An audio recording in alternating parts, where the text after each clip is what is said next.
যে মালিক তোমাদেরকে সৃষ্টি করেছেন, ওয়াল্লাযীনা মিন ক্বাবলিকুম, ওই আল্লাহ শুধু তোমাকে সৃষ্টি করেনি, তোমার পূর্বে সকল মানুষকে তিনি সৃষ্টি করেছেন। তোমাদের দায়িত্ব হে মানুষ, সে মহান আল্লাহর আইন মেনে চলা। লাআল্লাকুম তাত্তাকুন, এতে আশা করা যায় তোমরা ভয়াবহ পরিণাম থেকে বাঁচবে। ভাইরা, মহান রবের আইন মানবো কেন? আল্লাহ বলেছেন আল্লাযী খালাকালাকুম আরদা ফিরাশা, এই জন্যই গোলামি করবো আল্লাহর। আল্লাহ এই জন্য মেনে চলবো যেহেতু তিনি বিশাল পৃথিবী সৃষ্টি করেছেন আমাদের জন্য বিছানা করে। ওয়াসসামা বিনা, তিনি আকাশ সৃষ্টি করেছেন ছাদ করে। ওয়ানজালা মিনাস সামাই মা, ওই আল্লাহ আকাশ থেকে পানি বর্ষণ করেন। ফাখরাজা বিহি মিনাস সামারাতি রিজকাল লাকুম, ওই পানি দিয়ে পৃথিবীকে জীবিত করে পৃথিবীর মাটি থেকে আমার জন্য রিজিক তিনি সৃষ্টি করেছেন। অতএব ফালা তাজআলু লিল্লাহি আনদাদা ওয়া আনতুম তা'লামুন, তোমরা বুঝে সুঝে সেই মহান রবের আইনের পরিবর্তে অন্য আইন মেনে চলো না।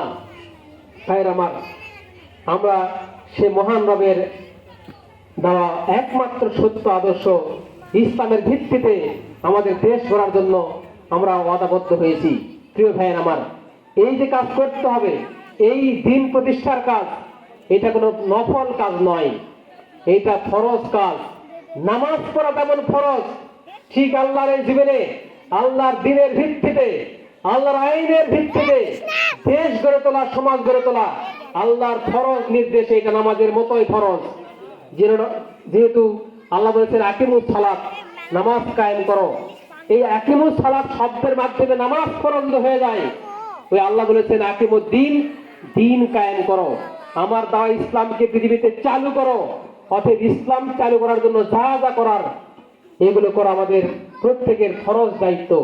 প্রিয় ভাইয়ের আমার, তাই তো আল্লাহ অন্য জায়গায় বলেছেন ওয়াজাহিদু ফিল্লাহি হাক্কা জিহাদিহি ওয়াজতাবাকুম, তোমরা আমার এই পৃথিবীতে আমার দিন বিজয়ী করার জন্য চেষ্টা করো, চেষ্টা করার মতো চেষ্টা করো, জিহাদ করো, জীবনের সকল শক্তিতে চেষ্টা করো।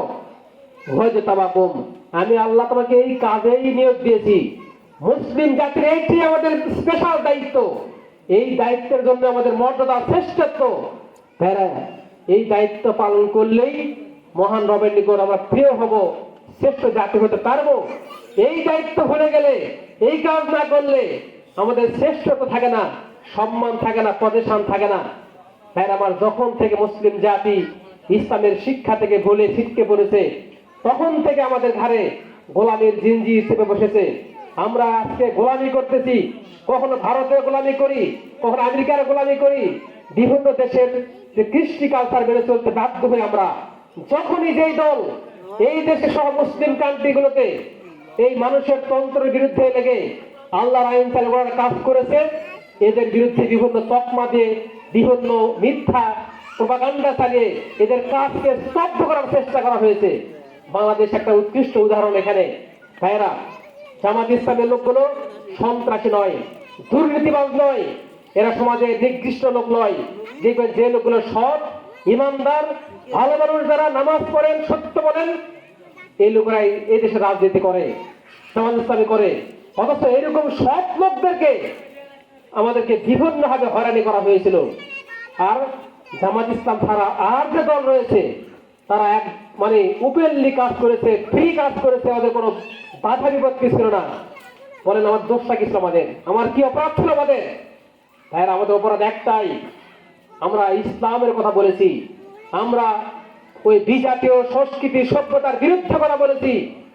ওই কায়েমি স্বার্থগুলো, বিদেশি শক্তিগুলো, ওরা জানে জামাত ইসলাম প্রতিষ্ঠিত যদি হয় ওরা আমাদের গোলামি করবে না, আমাদের কথাই চলবে না, ওদের নিজস্ব আদর্শ ইসলাম কায়েম করবে। ইসলাম প্রতিষ্ঠিত হলে আমাদের মাতব্বরি, আমাদের চুষে খাওয়ার সুযোগ থাকবে না। এই জন্য যেই লোকগুলো ইসলাম চায় এদের বিরুদ্ধে দেশি বিদেশি ষড়যন্ত্র করে আমাদের কণ্ঠকে স্তব্ধ করার চেষ্টা করা হয়েছে। ভাইয়ের আমার, আজকে 5 আগস্টের পর মহান রবের অশেষ কৃপা, অশেষ অনুগ্রহ, দয়া, আজকে সেই বাধার প্রাচীর তছনছ হয়ে গিয়েছে। এমন দিন ছিল জামাত শিবিরের নাম বললে, নাম বলা মাত্র মারা হবে, কোন বিচার হবে না। মনে করা হতো এরা মানুষই নয়, কুকুরকে মারলে তা আমার বিশ্বাস করতো, জামাত শিবিরকে মারলে আমার বিশ্বাস করার সুযোগ ছিল না।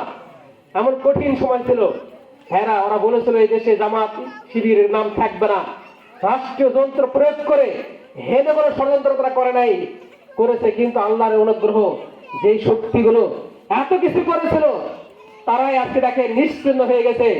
ওদের নাম লাল লক্ষ্য পাওয়া যাচ্ছে না, দেশ ছেড়ে পালাই গিয়েছে। আমার দলের নেতারা ফাঁসির মঞ্চে গিয়েছেন, তারা কি দেশ ছেড়ে পেলে গিয়েছিলেন? কেউ পালাই নাই। দেশের আইনকে বিশ্বাস করেছিল, এই দেশের ন্যায় বিচার পাবো মনে করেছিল, বিশ্বাস করে ভালোবেসে এই দেশের আইনের হাতে নিজেকে সুবর্দ করেছিল, ভেবেছিল ন্যায় বিচার পাবে।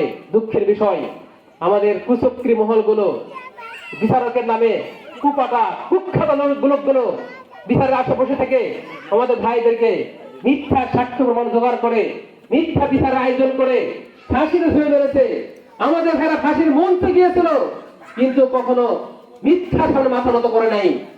তারা হাসতে হাসতে আল্লাহর জন্য শহীদ হচ্ছে এই চিন্তা করে, জান্নাত পার মানে আকাঙ্ক্ষা নিয়ে তারা হাসতে হাসতে শহীদ হয়েছেন, ফাঁসি হয়েছেন, কিন্তু তারা মাথা নত করেন নাই। তারা উল্টায় আমরা দেখতে পাচ্ছি আর কি, যে লোকগুলো এত বড় বড় কথা বলতো, যারা মনে করেছিল যে ওদেরকে ক্ষমতা থেকে নামানোর কেউ নেই, ওরা যখন ক্ষমতা হারিয়ে ফেললো তারা কোথায় এখন? তারা দেশ ছেড়ে পালিয়ে গিয়েছে, যায় নাই? দেশ ছেড়ে পালিয়ে গিয়েছে। ওরা যদি দেশপ্রেমিক হতো, অন্যায় কাজ না করতো, তারা পালাতো না।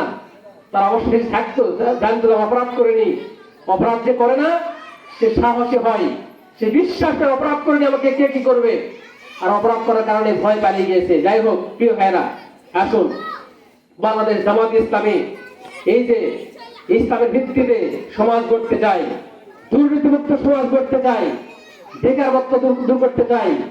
আগামী দিনে আমরা এই সংগঠনের পক্ষে ঐক্যবদ্ধ হয়ে আমরা এই মহান কাজে সহযোগী হবো ইনশাআল্লাহ। ভাইরা, আমার এই দল বিজয়িত হয় যদি এখান থেকে দুর্নীতি বন্ধ হয়, শোষণ নিপীড়ন বন্ধ হয়, এবং এই যে বিচার নামে প্রহসন বন্ধ দিতে হয়, এইগুলোর মাধ্যমে যে ভালো কাজ হবে। আমরা হয়তো থাকবো না পৃথিবীতে, আগামী দিনে কবরে আমাদের এর সব বুঝবে, আমরা দুনিয়াটাও সুন্দর পাবো, পরকাল সুন্দর হবে।